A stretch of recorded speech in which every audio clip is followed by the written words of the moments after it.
Deus quer falar com você. E o nosso tesouro, nosso coração não está em Deus. Por quê? Porque a atenção, o amor,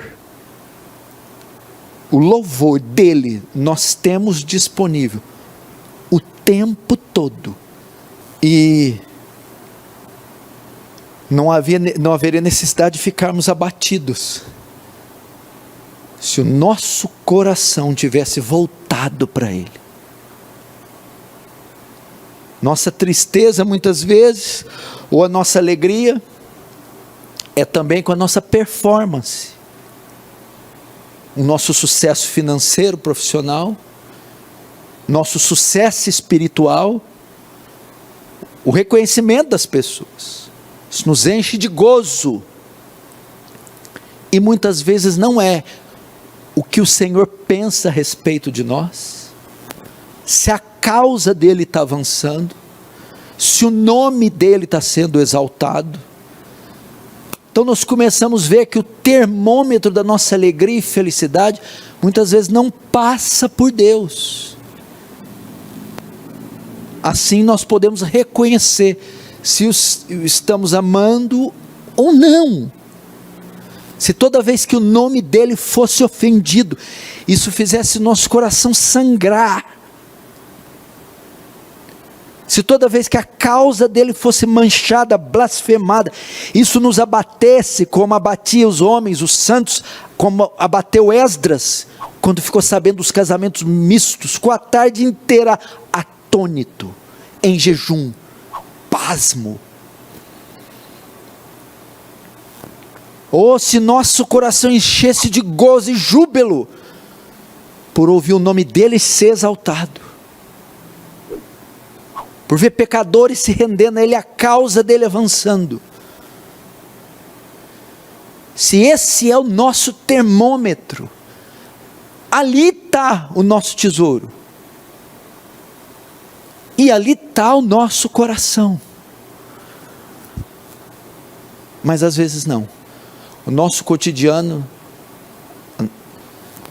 nossa vida diária, palavras, ações, pensamentos, parece que não passam por Deus,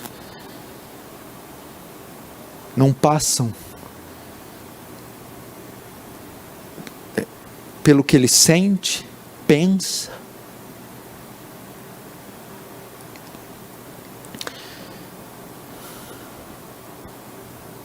Parece que ele está aí só para atender as nossas demandas e fazer parte, preencher a nossa religião. Essa é a vida eterna, que te conheça com o único e verdadeiro Deus. Tudo passa por Deus. A tristeza de Deus com Israel no livro de Samuel, pós-Juízes, foi o quê? Eles pediram um rei, e Deus queria ser rei sobre eles, reinar sobre eles. Mas eles queriam um rei como das nações pagãs. Quando o homem, Deus faz o homem, é com o intuito de ter comunhão com o homem na viração do dia, para que o homem tivesse o maior apreço, a maior estima, ter Deus e aquele momento da viração do dia na mais alta conta.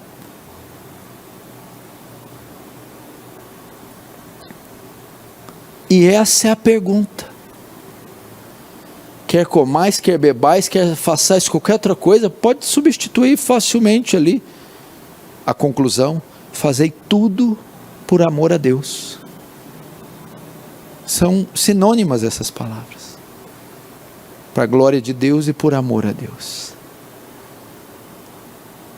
Então eu penso, se as minhas motivações estão voltadas para Deus, se as coisas que eu falo, que eu penso, que eu sinto, as coisas que eu faço, são motivadas pelo amor que eu tenho a Deus, convergem no meu amor por Deus, meu zelo por Ele, pela pessoa bendita dEle, pela causa dEle.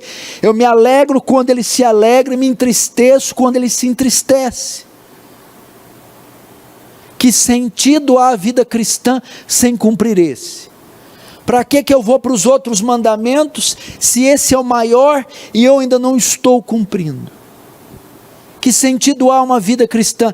Paulo diz assim: fazei todas as coisas por amor. Fazei tudo com amor. O amor não faz mal ao próximo, de sorte que o cumprimento da lei é o amor.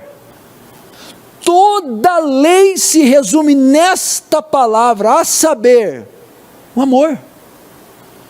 Jesus, ao citar, vai dizer: amar o Senhor teu Deus e amar ao próximo. Desses dois mandamentos depende toda a lei e os profetas.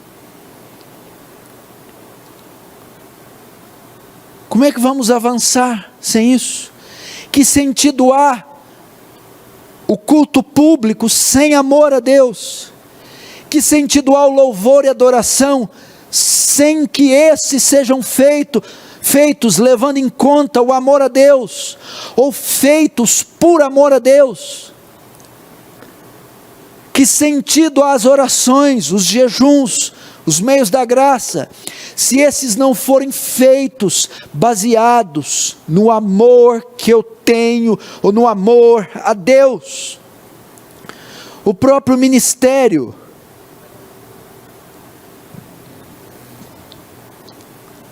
se as minhas motivações ao pregar, evangelizar, escrever, ministrar, não forem o amor a Deus, que sentido tem? Paulo vai dizer que sem amor eu nada seria. Como o metal que tine, ou sino que soa. Ainda que eu falasse a língua dos anjos e dos homens, sem amor eu nada seria.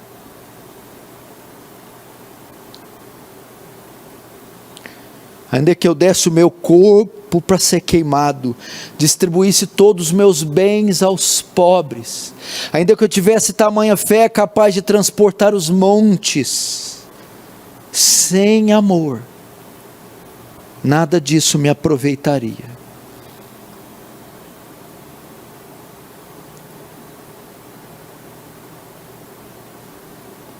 Nós deveríamos buscar, irmãos, nos ocupar de sermos conhecidos na sociedade como pessoas que amam a Deus. Quando passássemos e alguém nos visse caminhando, dissesse: ali vai um homem que ama a Deus.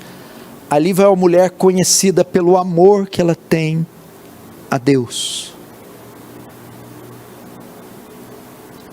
Amar a Deus, sentir saudade de Deus, necessidade de Deus, cuidado com Deus, zelo por Deus, temor a Deus, obediência a Deus, alegria em Deus, paixão em Deus.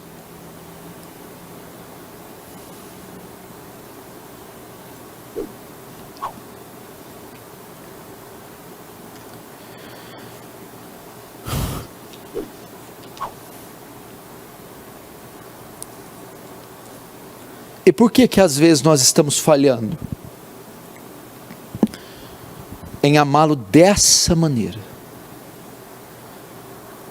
Parecemos tão distantes de tal mandamento, porque ele diz: amará o Senhor de todo o seu coração, de toda a sua alma, entendimento, razão, e com todas as suas forças.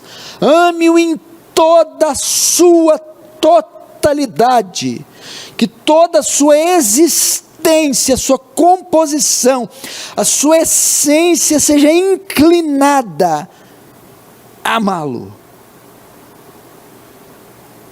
Agora, por quê? Estamos falhando em cumprir este mandamento. Certa vez perguntaram para Paul Washer qual é o maior pecado na sua opinião. Bom, acredito que o maior pecado seja quebrar o maior mandamento.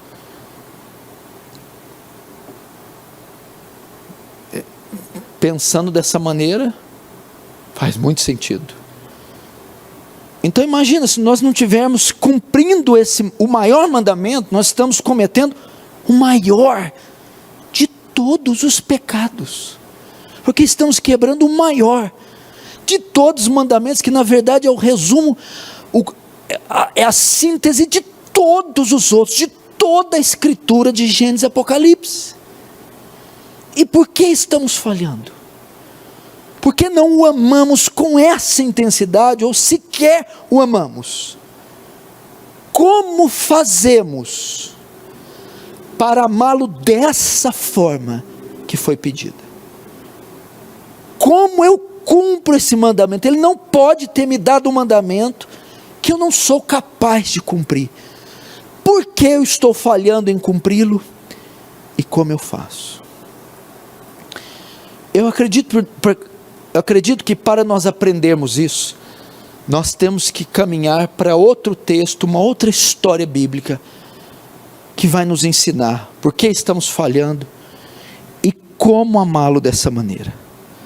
Vai comigo lá para o Evangelho de Lucas, o Evangelho segundo o relato de Lucas.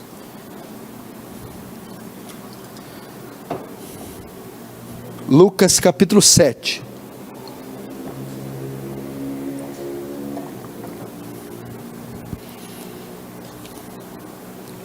Lucas capítulo 7. Verso 47. Diz assim: por isso te digo, perdoados lhes são seus muitos pecados, porque ela, escute essa declaração de Jesus, ela muito amou, ela cumpriu exatamente o que nós não estamos conseguindo cumprir. Ela amou Jesus aqui exatamente igual o Deuteronômio manda. Vamos de novo, 47. Por isso te digo, Jesus está falando para Simão, quem hospedou ele, um fariseu, para um jantar.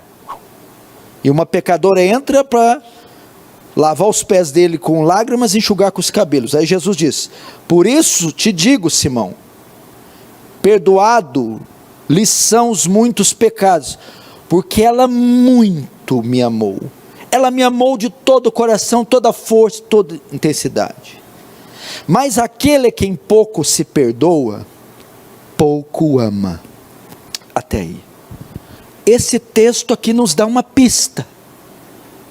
Jesus mostra que essa mulher pecadora, poderia ser uma prostituta, o termo podia ser usado para isso, que enquanto ele ceava com Simão, fariseu, em sua casa, essa mulher entra, beija os pés dele, rega-o com as lágrimas, enxuga com os cabelos.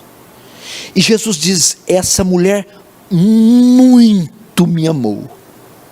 Ecoa lá em Deuteronômio 6, essa mulher me amou de todo o seu coração, com toda a sua alma, com todas as suas forças. Ela amou com a inteireza do seu ser, ela conseguiu cumprir o maior mandamento da lei. Ela o fez na totalidade.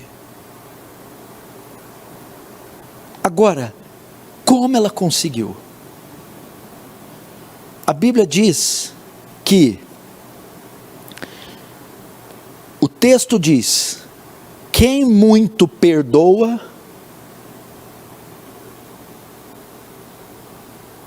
quem muito perdoa, muito ama. O que é isso?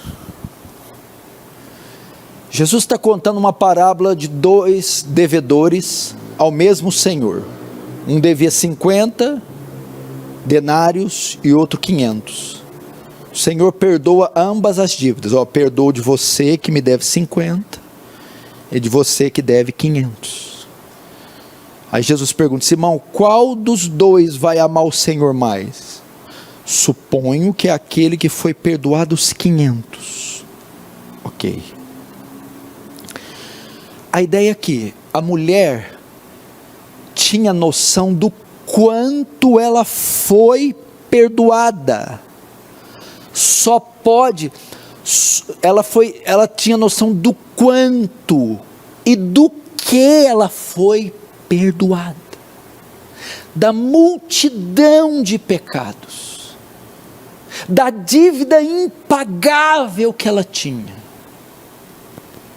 E só pode amar a Deus assim, se eu souber o quanto eu fui perdoado por Deus.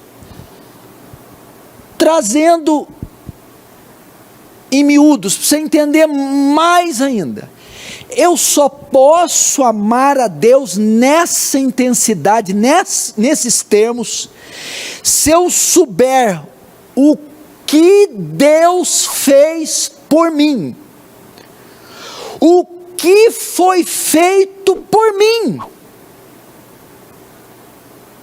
Eu jamais posso amar a Deus nestes termos, se eu não souber a grandeza, a extensão, a largura e a profundidade do que Ele fez por mim, ou a extensão, a largura, a profundidade do perdão.